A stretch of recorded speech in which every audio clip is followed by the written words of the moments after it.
විසින් මෙසේ අසන ලදී. අපගේ භාග්‍යවතුන් වහන්සේගේ අසිරිමත් චරිතාපදානය.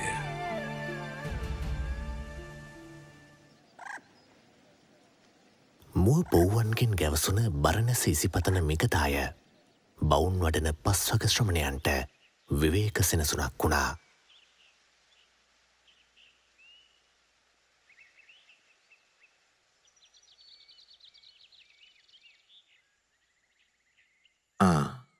ආයුෂ්මතුනේ, අර මේ පැත්තට වඩින්නේ සිද්ධාර්ථ ගෞතම ශ්‍රමණයන් වහන්සේ නේද? ඔව්, උන්වහන්සේ තමයි. අත්තකෙල මතා නියෝගේ අත්හැරියා. දැන් අපිව හොයනවා. පිළිගන්න ඕනේ නෑ. උසස් කුලයක හින්දා ආසනයක් දෙමු. නිවන් මඟ වරද්දගෙන ආයෙත් මෙහෙට එනවා අපිව හොයාගෙන. අපගේ සම්මා සම්බුදුරජාණන් වහන්සේ ඔවුන් වෙත ලංවෙත්ම කතිකා කරගත් පරිදි ගෞරව නොකර සිටීමට බැරි වුණා. එක් අයෙකු ගොස් පාත්‍රය පිළිගත්තා. එක් අයෙකු පවන් සලන්නට වුණා. කොණ්ඩඤ්ඤයන් වහන්සේ මෙසේ සිතන්නට වුණා. උන්වහන්සේ තුළ මින් පෙර නුදුටු ආශ්චර්යයක් තියෙනවා වගේ. උන්වහන්සේ ඒ අනුත්තර වූ විමුක්තිය අවබෝධ කරගෙනවත්ද? ඒ සොඳුරු වනල හැබේ ගස්සෙවනේ වැඩ සිටි අප තථාගතයන් වහන්සේ පස්වග ශ්‍රමණයන් සමග කතාබස් කරන්නට වුණා. ආයුෂ්මතුනි, ඔබ මේ ඉසිපතන මිගදායට පැමිණියේයි? සම්මා සම්බුදුරජාණන් වහන්සේට ආයුෂ්මතුනි කියා ආමන්ත්‍රණය කිරීම සුදුසු නැහැ. මට අමෘතය ලැබුණා. මාය අද්දුටුවා. මා විසින් ඔබ සියල්ලන්ට අවබෝධය පිණිස දහම් දෙසන්නම්. ආයුෂ්මතුන් වසර 6ක් දුෂ්කර ක්‍රියා කළ බව අපි හොඳින්ම දන්නවා. නමුත් ජීවිතාවබෝධය කරා යන්න ඔබට බැරි වුණා. අත්තකිලමතානුයෝගය අත්හැර නිසායි අපි ඔබ හැරගියේ. ඔබේ සම්බුද්ධත්වය විශ්වාස කළ හැකිද? මීට කලින් කිසි දිනක මා අනුත්තර සම්මා සම්බුද්ධත්වයට පත් වුණා කියා ඔබට පැවසුවද? නැහැ ස්වාමීනි. ඔබ වහන්සේ කිසිදාක අපට එසේ පවසා නැහැ. තථාගතයන් වහන්සේගේ මුවින් ඒ අමාතුර විවර වී කියා. පින්වත් මහණනි, පැවිද්දන් විසින් සේවනය නොකළ යුතු අන්ත දෙකක් තිබෙනවා. කාමයන් කෙරෙහි අධික ආශාවෙන් ඊට ගිජු වී කාම සුකල්ලිකානුයෝගයේ යෙදී වාසය කිරීමත්, ශරීරයට අධික දුක් දෙන අත්තකිලමතානුයෝගයත් ඒ අන්ත දෙකයි. ඇසළ සඳ පෑයූ ඒ සොඳුරු රාත්‍රියේ ඒ උතුම් ධර්මය ශ්‍රවණය කළේ පස්වග ශ්‍රමණයන් පමණක් නොවේ. අනන්ත සක්වල දෙව්බඹුන්ගේ සිත් සතන් තුළින්ද ඒ අනුත්තර වූ දහම්සක කරකැවී ගියා. පින්වත් මහණෙනි, ඉපදීම, ලෙඩවීම, වයසට යෑම, මරණයට පත්වීම දුකක්. එවගේම ප්‍රියයන්ගෙන් වෙන්වීමත්, අප්‍රියයන් හා එක්වන්නට සිදුවීමත්, කැමති දේ නොලැබීමත් දුකක්. කෙටියෙන්ම කිව්වොත් පංච උපාදානස්කන්ධයෝම දුකක්. පින්වත් මහණෙනි, දුක හටගන්නේ තණ්හාව නිසයි. ඒ තණ්හාව ඉතුරු නැතිව දුරු කිරීමෙනුයි නිවනට පත්වන්නේ.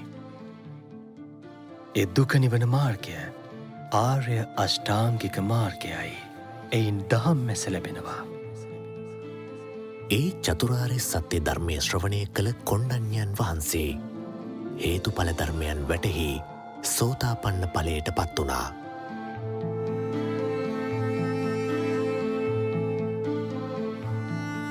පින්වත් කොණ්ඩඤ්ඤ, ඔබ ධර්මය අවබෝධ කළා. ඒකාන්තයෙන්ම අවබෝධ කළා. භාග්‍යවතුන් වහන්ස, ඔබ වහන්සේගේ ශාසනයේ මට පැවිදි උපසම්පදාව ලබා දෙනසේක්වා. පින්වත් භික්ෂුව මෙහි එන්න. මෙය මනාකොට දේශනා කළ ධර්මයක්. මේ උතුම් බඹසරේ හැසිර සියලු කෙලෙස් දුරු කර දමන්න.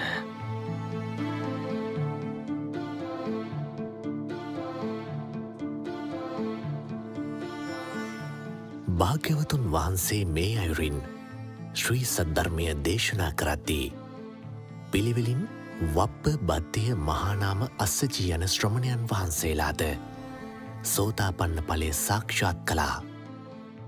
භාග්‍යවතුන් වහන්සේ වෙතින් පැවිදි උපසම්පදාව ලබාගත්තා.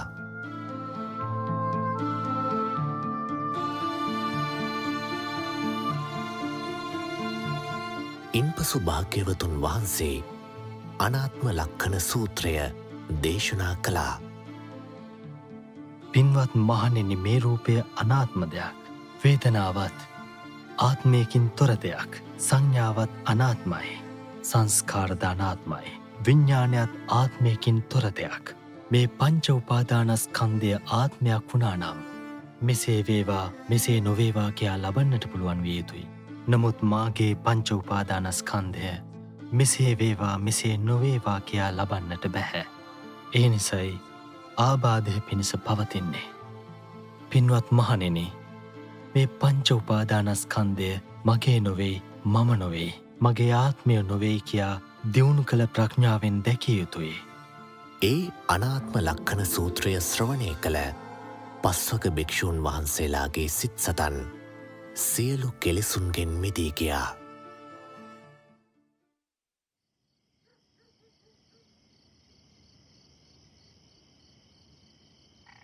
බරණැස් නුවර සිටුවරයාගේ යස නම් තරුණ කුලපුත්‍රයාට සුන්දර මාලිගා 3ක් තිබුණා. ඔහුගේ සැපේ පිණිස හැම පහසුකමක්ම එහි තිබුණා.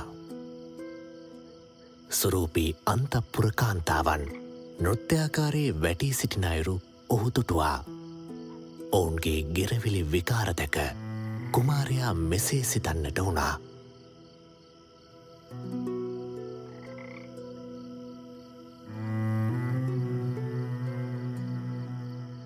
අයියෝ, මේ කාමයන් කොතරම් ලාමකයිද, වෙහෙස කරයිද. අස්වැසිලි නැති ස්වභාවයක්මයි පවතින්නේ. සිතේ නොසන්සුන් බව වැඩි කරවනවා. සිටු මැදුරු තුනේ සැප සම්පත් නොඅඩුව තියෙනවා. නෘත්‍යාංගනාවන් දැසිදස්සන් මව කොතරම් සතුටු කරන්න උත්සාහ කරනවද. මේ සිටු මැදුරුවල මං කොයිතරම් නම් සැප සම්පත් විඳලා තියෙනවද. ඒත් කිසිම හරයක් නෑ. මොකද්ද මේ සැප විඳින එකේ අවසානය? මීට වඩා ජීවිතේ නිදහසක් නැත්ද? මීට වැඩිය හොඳයි මම නිදහසක් සොයාගෙන යනවා.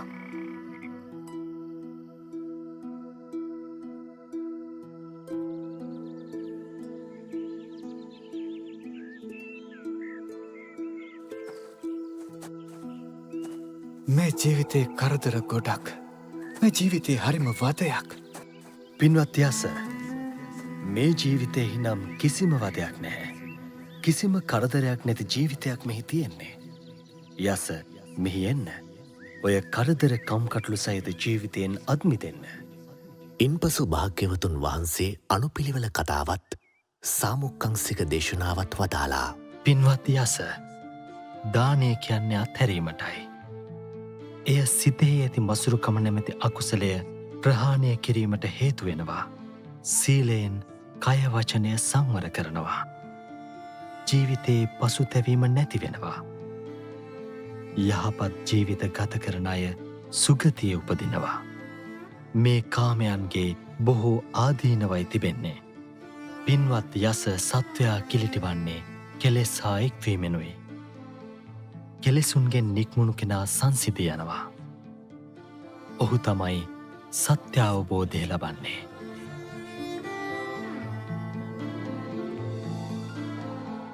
ඔහුත් දහම් මෙස ලබාගත්තා.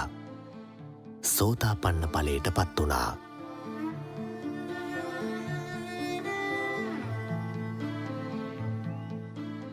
ඒ අතර යසකුල පුත්‍රයා සෙවීම පිණිස සතර දිශාවටම දූතයන් යවා ඉසිපතන මිගතාය දෙසට සිටුතුමා ඇතුළු පිරිස ඇවිද ගියා. මේ තියෙන්නේ මගේ පුතාගේ මිරිවැටි සඟලනේ. පුතා ළඟම ඇති, මං ගිහලා යව හොයාගෙන එන්න ඕනේ. යසකුල පුත්‍රයා සොයාගෙනයි මේ පැමිණෙන්නේ. ඔහුව දුටුවොත් විශාල යහපතක් නැති වෙන්නට පුළුවන්. සිටුතුමා භාග්‍යවතුන් වහන්සේ වෙත පැමිණෙනු දුටු උන්වහන්සේ ඉර්ධි ප්‍රාතිහාර්යකින් යසකුල පුත්‍රයා නොපෙනෙන්නට සැලැස්සුවා. පින්වත් ශ්‍රමණයන් වහන්සේ, මගේ පුතාගේ නම යස. ඔබ වහන්සේ ඔව දුටුවාද ස්වාමීනි? පින්වත් සිටුතුමනි, එසේනම් මේ ස්ථානයේ වාඩි වෙන්න. ඔබට මෙහිදීම දැකගත හැකි වේවි.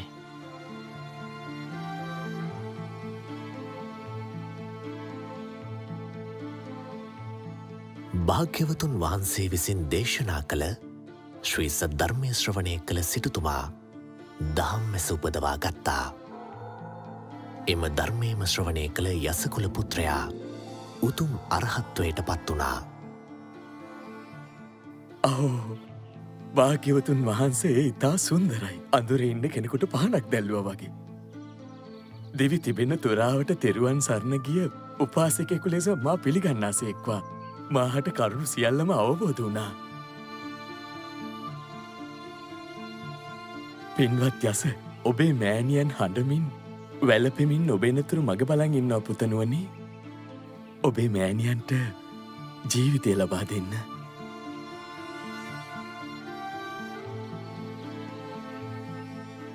පින්වත් සිටුතුමනි, යස තවදුරටත් කාමභෝගී ජීවිතයට ඇලෙන කෙනෙක් නෙවේ.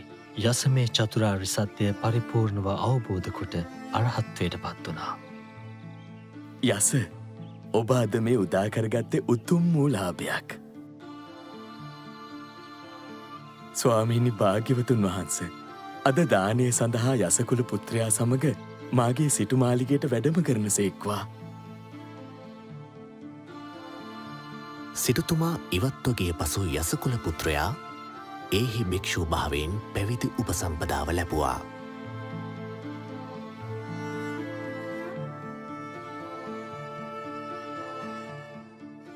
භාග්‍යවතුන් වහන්සේ යස මහරහතන් වහන්සේත් සමග සිටුමාලිගයට වැඩම කළා.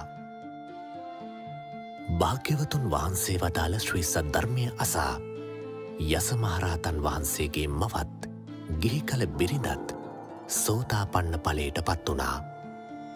මේ ගෞතම බුද්ධ ශාසනයේ තෙරුවන් සරණ ගිය ප්‍රථම උපාසිකාවන් බවට පත් වුණා.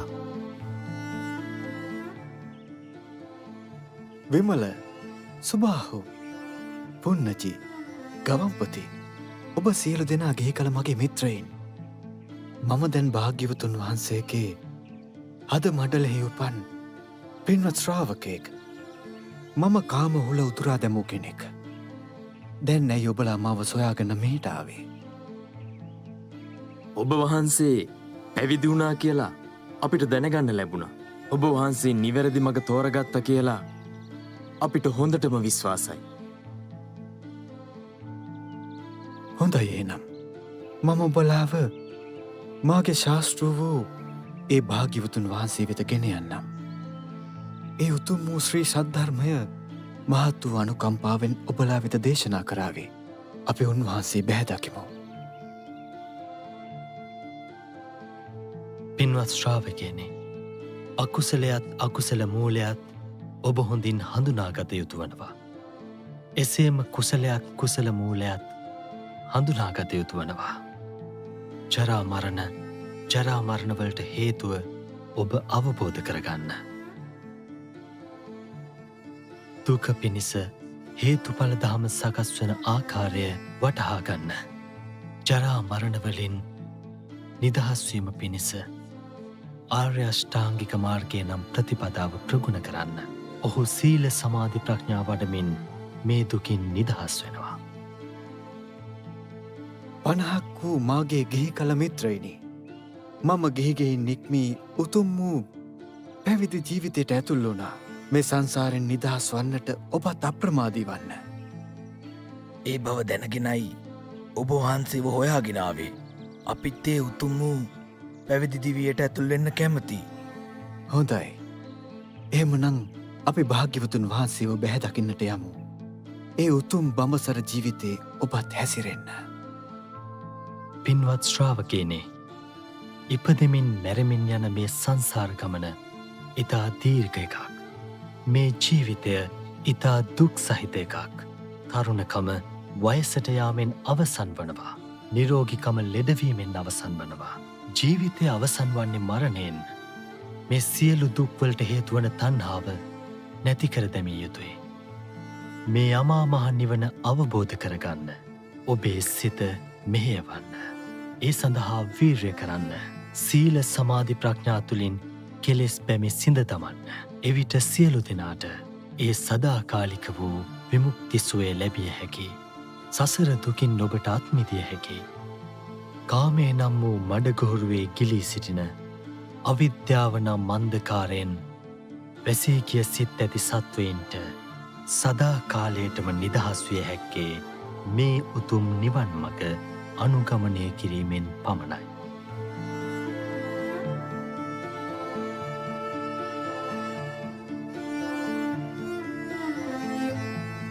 භාග්‍යවතුන් වහන්සේ මේ අයුරින් වදාලා. පින්වත් මහණෙනි, බොහෝ ජනයාගේ හිතසුව පිණිස, ලෝකානුකම්පාව පිණිස, දෙව් මිනිසුන්ගේ යහපත පිණිස චාරිකාවේ වඩින්න. දෙදෙනෙක් එකමග නොයන්න. මුල මැද අග පිරිසිදු උතුම් ශ්‍රී සද්ධර්මය දේශනා කරන්න.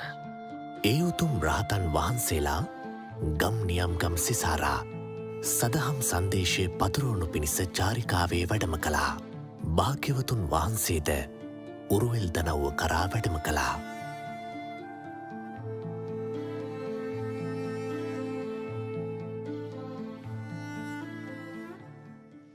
එදා සුන්දර දවසක් බත්තවක්කිය කුමාරවරු ජලක්‍රීඩා කරනු පිණිස වනාන්තරයේ විලකට ගියා. යාළුවනේ, අපිට හරිම ලැජ්ජාවක් වුණේ. අපි ඒ ගැණු ළමයා විශ්වාස කළා. පොකුණට නාන්න ගිය වෙලාවේ ආභරණත් තරම් පැනගත්තනේ. අනේ මන් දන්නේ. මම නං හිතන්නේ අපි කොච්චර වෙහෙස මහන්සි වෙලා හෙව්වත් ඔය නැතිවෙච්ච ආභරණ ටික ආපහු ලැබෙයි කියලා.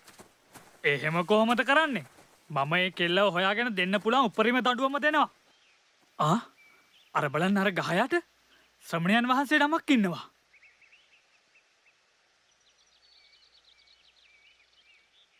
ස්වාමීනි, ඔබ වහන්සේ මෙතන වැඩ ඉන්නකොට ගෑනු ළමයෙක් මේ පැත්තෙන් දුවනවා එහෙම දැක්කද?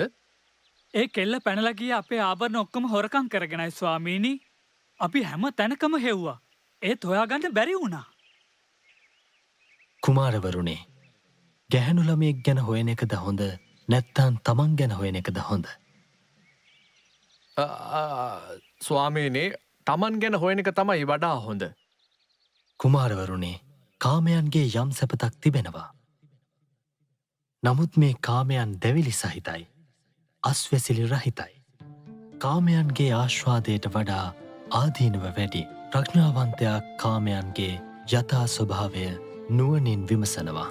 එවිට කාමයන් කෙරෙහි අවබෝධයෙන්ම කලකිරෙනවා. මෙසේ කාමයන් කෙරෙහි ඇති ඇල්ම දුරු කරගෙන කාමයන්ගෙන් නිදහස් වෙනවා.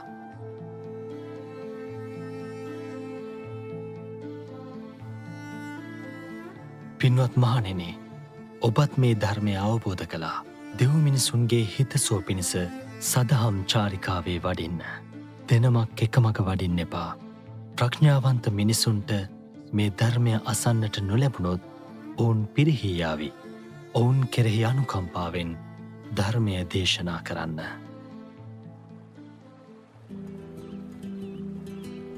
උරුවේල ජනපදයේ නේරංජරා නදී තෙර උරුවේල කාශ්‍යප, නදී කාශ්‍යප, ගයා කාශ්‍යප යන තිදෙනා ආශ්‍රමයන් 3ක වාසය කළා.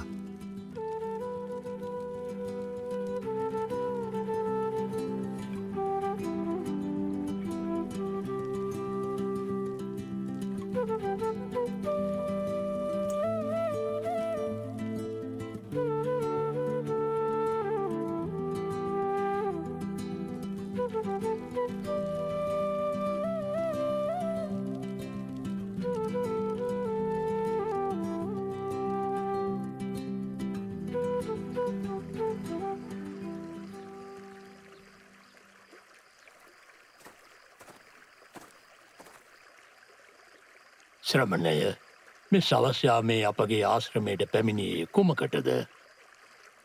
පින්වත් උරුවේල කාශ්‍යප, කරදරයක් නැතිනම් මට නවාතැන් දිය හැකිද? අපි ගිනි පුදන ජටිලයින්. මේ ශ්‍රමණයා අපි වගේ ගිනි පුදන කෙනෙක් නොවේ. කුමටද මම නවාතැන් දෙන්නේ? ශ්‍රමණය, මටනං කරදරයක් නැහැ. නමුත් මේ අවස්ථාවේ නවාතැන්දිය නොහැකි. ඔබ වෙනම තැනක් සොයාගන්න. හැබැයි නවාතැනක් සොයාගන්න ඔබට බොහෝ දුර යන්න වෙයි. මොකද මේ නේරංජරා ඉවුරු පෙදෙසයිති අපේ සහෝදරයන් තිදෙනාට. මේ උරුවේලා ජනපදයේ ඇති ආශ්‍රමය අයිති මට මගේ ශ්‍රාවකයන් 500යි. මම තමයි වැඩිමාල් සහෝදරයා. ගංයුරේ ඊළඟ කොටසේ ඉන්නේ මගේ අනිත් සහෝදරයා. ඔහුට ශ්‍රාවකයෝ 300ක් ඉන්නවා. ඔහුගේ නම නදී කාශ්‍යප. පහළම කොටසේ ඉන්නේ මගේ බාලම සහෝදරයා ගයා කාශ්‍යප. ඔහුට සිටිනවා ශ්‍රාවකයන් 200ක්. ඒ කිසිම තැනක ඉඩක් නෑ. හැබැයි එකම තැනක් ඉතුරු වෙලා තියෙනවා. ඉතුරු වෙලා තියෙනවා කියපු තැන කොහෙද තියෙන්නේ කියනවද? ගිනිහල්ගේ. මට එතන නවාතැන් ගන්න ඉඩ දෙන්න. වැඩි පහසුකම් නැති වුණාට කමක් නැහැ. ඔබට ඉන්න පුළුවන් නම් මට ඒ ගැන කිසිදු ප්‍රශ්නයක් ඇත්තේ නෑ. හැබැයි මම එක දෙයක් කියන්නම ඕන. ඒක ඇතුලේ ඉන්නවා දරුණු නාගරාජයෙක්. ඒ නාගරාජයාගෙන් ඔබේ ජීවිතයට නිසකවම අනතුරක් වෙන්න පුළුවන්. ඔය නාගයා ඉර්ධි බල තියෙන නාගයෙක්. කිසිම කෙනෙකුට ඌව මෙල්ල කරන්න අමාරුයි. පින්වත් උරුවේල කාශ්‍යප. ඒ නාගයාගෙන් මට අනතුරක් වෙන්නේ නැහැ. මට නවාතැන් ගන්න ඉඩ දෙන්න. එහෙමනම් ශ්‍රමණය ඔබෙහි නවාතැන් ගන්න. මගේ කිසිම කැමැත්තක් නෑ.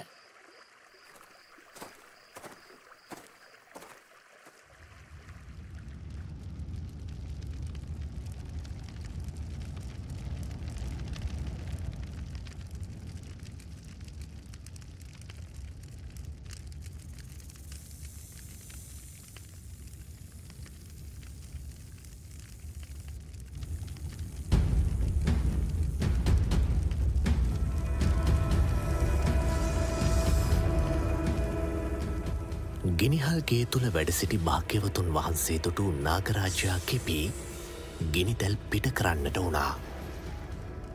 භාග්‍යවතුන් වහන්සේ ඉර්ධි බලයෙන් එය මැඩ පැවැත්තුවා.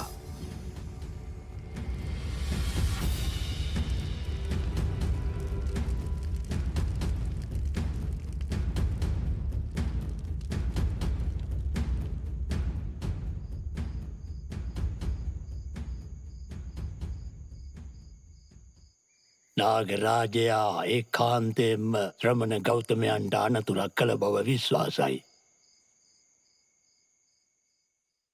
නාගයාව දමනය කළ භාග්‍යවතුන් වහන්සේ ඌ පාත්‍රය තුළට තමා ගත්තා.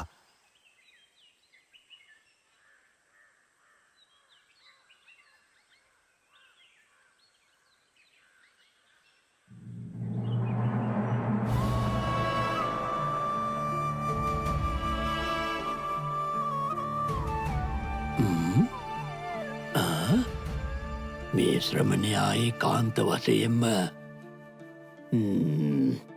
ඉර්ධි සම්පන්න කෙනෙක්. හැබැයි ඉතින් මං වගේ අරහත් කෙනෙක් නම් නෙවෙයි.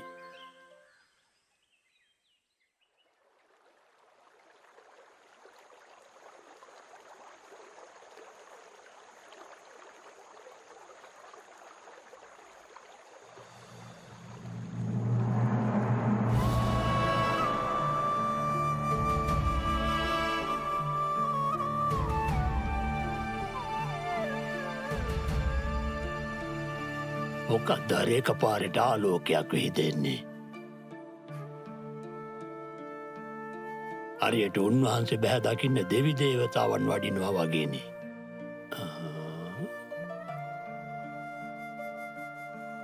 මොහු නම් මහා අනුභව සම්පන්න කෙනෙක්. හැබැයි මං වගේ රහත් වෙලා නෑ.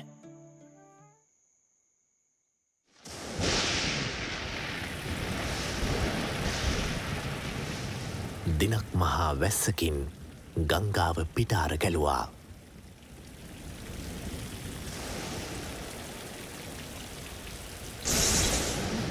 වරුසාවට ගංගාව පිටාර ගල්ලනවා.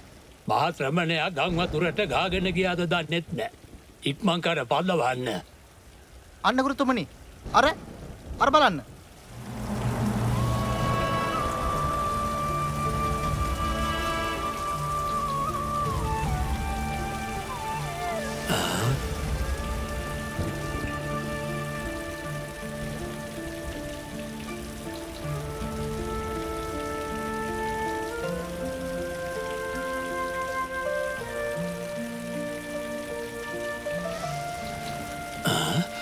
මාශ්‍රමණයට ජලපාරට අසුනවී ඇවිද යන්නත් පුළුවන්.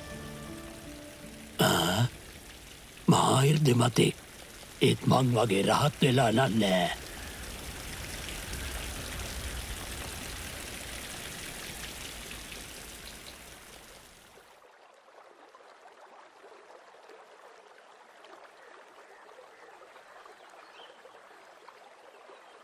දැන් මම මොහුව සංවේගයට පත් කළ යුතුයි. මෙතරම් මිර්ති ප්‍රාතිහාර්යන් පෙන්වද්දිත් තමන් නරහත් කියල මුලා වෙලා ඉන්නේ. උරුවේල කාශ්‍යප ඔබ අරහත් නොවෙයි. ඒ මගට පැමිණි කෙනෙකුත් නොවෙයි. අරහත් මගට පැමිණෙන යම් ප්‍රතිපදාවක් වේද ඒවත් ඔබ දන්නේ නැහැ. ඔබ අරහත් නොවීම අරහත් කියා මිත්‍යා දෘෂ්ටියකයි තදින්ම බැසගෙන සිටින්නේ. ඔබගේ ශ්‍රාවකයනුත් නොමගයවලා ඔබ නිසා ඔවුනුත් අනතුරේ වැටිලයි සිටින්නේ.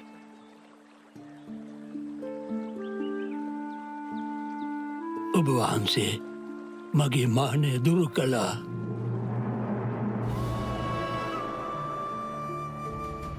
අද පටන් මම ඔබ වහන්සේ සරණ ගිය ශ්‍රාවකයෙක් බවට පත්වෙනවා. මට අවසර දෙනසේක්වා. ඔබ 500ක් ජටිලයන්ගේ ආචාර්යවරයා.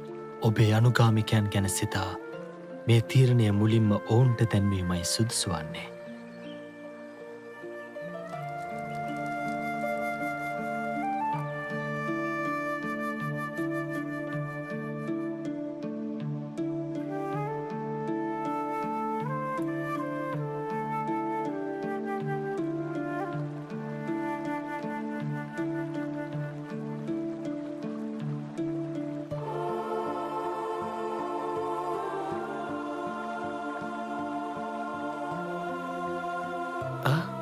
මේ ජටාසා වස්ත්‍ර අයිති ගංගිස්මත්‍යය සිටින මගේ සහෝදරයින්ට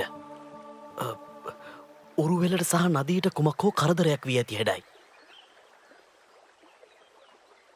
මා දැන්ම යා යුතුයි.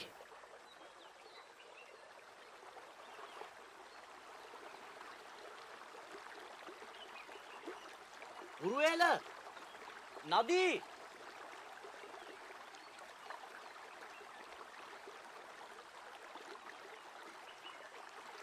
ගයාකාශ්‍යප අප දෙදෙනා සසර දුකින් එතර වන මගට ප්‍රවිෂ්ට වුණා. අප මෙතෙක් කල් සිටියේ මිත්‍යා මතවාද ගොඩක. ඔබත් ඔබේ ශ්‍රාවකයන් සමග ගෞතම බුදුසසුනේ පිහිට ලබාගන්න. පින්වත් මහණෙනි මේ සියල්ල ගිනිගන්නවා. ඇස කන නාසය දිව ශරීරය මනස ගිනිගන්නවා. එලෙස අභ්‍යන්තර ආයතනත් බාහිර ආයතනත් ගිනිගන්නවා. ඒ ආයතනවලට අනුරූපව විඤ්ඥානයත් ගිනිගන්නවා. ස්පර්ශයත් ගිනිගන්නවා. සැප දුක් උපේක්ෂා නම් වූ වේදනාවත් ගිනිගන්නවා. ගිනිගන්නේ කුමකින්ද? රාගකින්නෙන්, දේශකින්නෙන්, මෝහකින්නෙන් ගිනිගන්නවා. ජාතියෙන්, ජරාවෙන්, මරණයෙන්, ශෝක වැළපීම් දුක් දුම්නස් වලින් ගිනිගන්නවා. පින්වත් මහණෙනි, මේ අයුරින් යථාර්ථය දකිනා නුවණැති ශ්‍රාවකයා මේ සියල්ල කෙරෙහි අවබෝධයෙන් කලකිරෙනවා. අවබෝධයෙන් කලකිරීමෙන් නොඇලෙනවා. නොඇලීමෙන් නිදහස් වෙනවා. එවිට නිදහස් වූවේ මේ ඥානය පහළ වෙනවා. ඉපදීම ක්ෂය වුණා. බඹසර වාසය සම්පූර්ණ කළා. මතුවට කළ යුත්තක් නැතැයි දැනගන්නවා.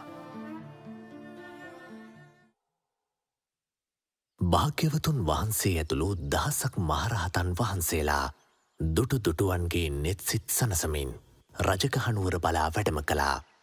බිම්බිසාර මහරජතුමාටත් ඒ බව ආරංචි වුණා. භාග්‍යවතුන් වහන්සේ දැන් මාගේ දේශයට වැඩම කරනවා. කුමාර අවදියේ සිට මට ප්‍රාර්ථනා 5ක් තිබුණා. තරුණ කාලයේම මගද රජු ලෙස කිරුළු පළඳින එක මගේ එක පැතුමක්.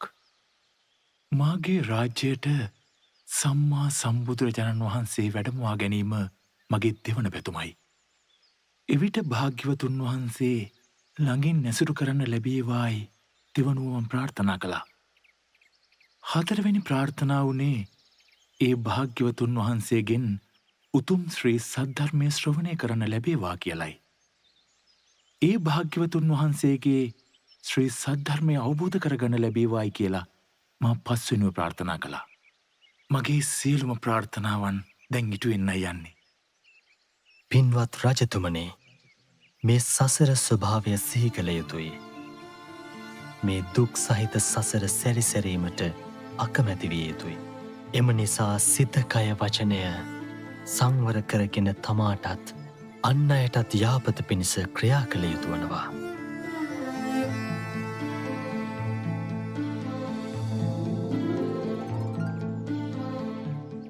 භාග්‍යවතුන් වහන්ස, මා මෙතෙක්කල් බලාපොරොත්තු වූ සියලු ප්‍රාර්ථනාවන් අද සඵල වුණා. මම තිසරණය කෙරෙහි නොසෙල්වෙන ශ්‍රද්ධාවටත් ආර්යකාන්ත ශීලයටත් පැමිණියා. ස්වාමිනී භාග්‍යවතුන් වහන්ස, ආර්ය මහා සංඝරත්නය සමග හෙට දවසේ දානයට මගේ මාලිගයට වඩින සේක්වා. භාග්‍යවතුන් වහන්ස, මගේ වේළුවන උයන හරිම ලස්සනයි, නිස්කලංකයි. මා විසින් ලෙහෙනුන්ගේ අභයභූමිය වූ මේ වේළුවනාරාමය භාග්‍යවතුන් වහන්සේ ප්‍රමුඛ ආර්ය මහා සංඝරත්නයට මහත් වූ ශ්‍රද්ධාවෙන් පූජා කරනවා. මේ වේළුවනාරාමේ සඟරුවනේ විවේකයටත් දෙව් මිනිසුන්ගේ හිතසුව පිණිස සදහම් පණිවිඩය පැතරවීමටත් මහා යහපත සදන තෝතැන්නක්ම වේවා. සම්බුද්ධ ශාසනය දිගු කාලයක් පවතීවා. භාග්‍යවතුන් වහන්ස, මේ ප්‍රථම ආරාම පූජාව ඔබ වහන්සේ පිළිගන්නාසේක්වා. මේ ලෙහෙනුන්ගේ අභයභූමිය වූ වේළුවනය බිම්බිසාර රජතුමා රන්කෙන්ඩියෙන් අත පැන්වත් කොට බුද්ධ ශාසනයට පූජා කළා.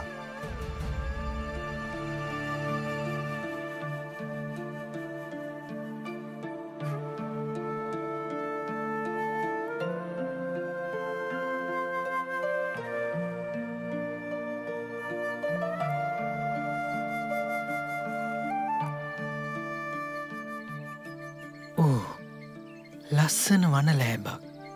භාග්‍යවතුන් වහන්සේ අර විහාරයේ වැඩවසනව ඇති.